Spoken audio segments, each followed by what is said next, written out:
करनी है, नहीं, वो चीज़ जो आपके फिटमेंट है, जो आपकी बॉडी आपके माइंडसेट के हिसाब से आपको फिट बैठती है। आप ये टेबल पे आए, आपकी हाइट कम, आपने रेजर ले लिया, आप यहाँ पर आए, आपकी बॉडी स्क्वायर होनी चाहिए। सारे रूल्स मैं आपको एक बार बता रहा हूँ। आपकी बॉडी स्क्वायर होनी चाहिए, ये बैग है, ये छूटना नहीं चाहिए, अगर गलती से छूट गया तो उसको दोबारा पकड़ लीजिए, फिर आपका फाउल नहीं है। इसके बाद आपने ग्रिप रखी है, आपकी बॉडी ये स्क्वायर रहेगी, आपने बॉडी को यहाँ एल्बो रखा, एल्बो के बाद ये रिस्ट स्ट्रेट रहेगी आपकी, ठीक है ना। एल्बो आपने रख दिया तो बॉडी स्क्वायर होगी, और रिस्ट, ये चीज़ें आपको दें, रिस्ट स्क्वायर हो गया, एल्बो हो गया, ये आपने रखी। इसके बाद आपको क्या करना है, यहाँ पर पकड़ के रखना है इसको ठीक से, और ग्रिप आपको इन या आउट, इन का मतलब होता है कि थंब आपका इन रहेगा, या आउट का मतलब है थंब आउट रहेगा। तो आप ऐसे रख सकते हो, ये आउट की पोजीशन है, ठीक है, और ये इन की पोजीशन है। कोई लोग इनमें खेलते हैं, कई लोग आउट में खेलते हैं। इसके बाद आपने रेडी और गो बोला, तो रेडी और गो में जो भी अपनी पोजीशन लेनी है वो आपने लेनी है। इन बिटवीन आपका ये जो 7x7x2 का आपका ये एल्बो पैड है, इसके आपके एल्बो बाहर नहीं जानी चाहिए किसी भी हालत में। अगर ये बाहर जाती है तो आपको फाउल है। अगर 2 फाउल होते हैं आपके, तो 2 फाउल का मतलब है कि आपका जो है उसमें क्या बोलते हैं, फाउल हो जाएगा। 2 फाउल हो जाएंगे तो उस पर्टिकुलर मैच को आप हार जाते हो, डिस्क्वालीफाई हो जाते हो उसमें। लेकिन आपके पास डबल एलिमिनेशन सिस्टम के अंदर 2 चांसेस होते हैं, तो 2 चांसेस आपको मिलते हैं। दूसरा, ये एल्बो का समझ में आ गया आपको, तो सेकंड आपकी उड़ गई तो भी फाउल है, एल्बो बाहर चलेगी तो भी आपका फाउल है। इसके बाद आप रेडी और गो होता है, पिन करना आपने, पिन यहाँ तक आ गया और आपका हाथ स्लिप आउट हो गया सामने वाले का लूजिंग पोजीशन में, तो मैं विनर हूँ।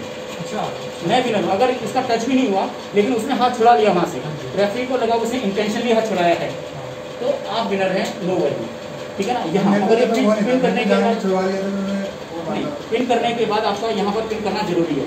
अगर आपने छोड़ा कि मार दिया, पिन नहीं हुआ, तो स्पीड क्या होता है, कई बार ये मारते हैं, छोड़ देते, टच नहीं होता, तो मुझे लगता है टच हो गया, लेकिन रेफरी को नहीं टच हुआ, बेशक टच हो गया, लेकिन स्पीड इतनी होती है कि सामने वाला रेफरी नहीं जज कर पाता। हो सकता है कि वो डिसीजन आपके अगेंस्ट दे दे कि नहीं, पिन नहीं हुआ, ठीक है ना।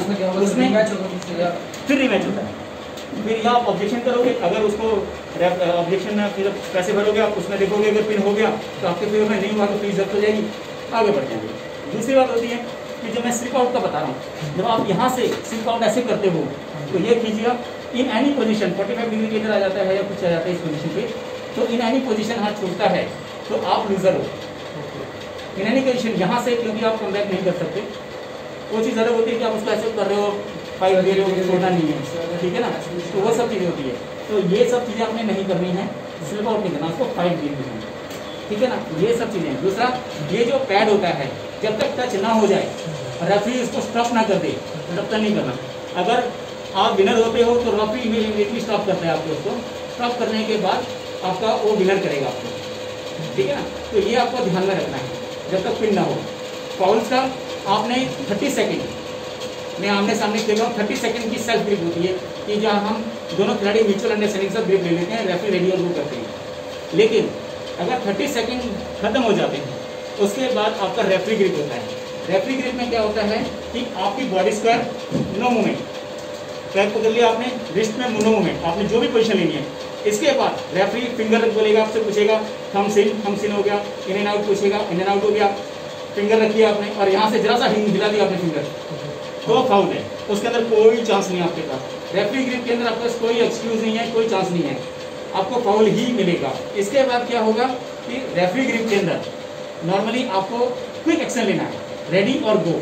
रेडी और गो की मैंने बताई थी आपको, वीडियो भी भेजी आपको। रेडी गो की प्रैक्टिस करनी है आपने बहुत रेगुलरली, क्योंकि रेडी और गो में एक ऐसी चीज़ होती है कि आप कितने भी अच्छे खिलाड़ी हों, रेडी और गो के अंदर आपकी मूवमेंट गलत हो गई, टाइमिंग गलत होगी तो आपके हाथ से मैच चला जाता है। तो ये बहुत ध्यान में रखना है कि रेडी गो के अंदर मूवमेंट आपकी क्विक होनी चाहिए, अलर्ट होने चाहिए, आपका ध्यान सामने पर नहीं, अपनी गेम पे होना चाहिए। ठीक है ना, वसीम आओ आप जैसे ग्रिप ली, अब यहाँ पर इन्होंने ग्रिप ली, यहाँ पर आपको चीज़ें क्या करनी है, ग्रिप एक रिस्ट टेक करनी है, ठीक है ना। यहाँ से फिंगर इन करो, ये इन रखा है ना, ये इसका मतलब ये फिंगर जो है इन्होंने अंदर रखी है, तो ये क्या है, इनकी पोजीशन है। रिस्ट टेक होगा, जैसे रिस्ट की है, यहाँ से रेफरी बोलेंगे रिस्ट टेक, ये रिस्ट टेक हो गई, ठीक है ना। आपके पास 30 सेकंड के अंदर आप किसकी ग्रिप लोगे, फिर इसके बाद यहाँ से इन्होंने ले ली ग्रिप, रेडी और गो हो जाएगा। बॉडी स्क्वायर है, बॉडी को स्क्वायर नहीं होता, बॉडी स्क्वायर ऐसे हो जाएगी। फिर यहाँ से रेडी गो होगा, रेडी गो होगा, तो गो के अंदर ही आपने एक्शन लेना है। अगर आपने गो में एक्शन नहीं लिया तो गेम आपके हाथ से निकल जाएगी, चाहे आप कितने भी अच्छी खिलाड़ी हो। तो ये रेडी और गो की प्रैक्टिस आपको और अलग अलग तरीके से अपने रेडी गो की पोजीशन करनी है।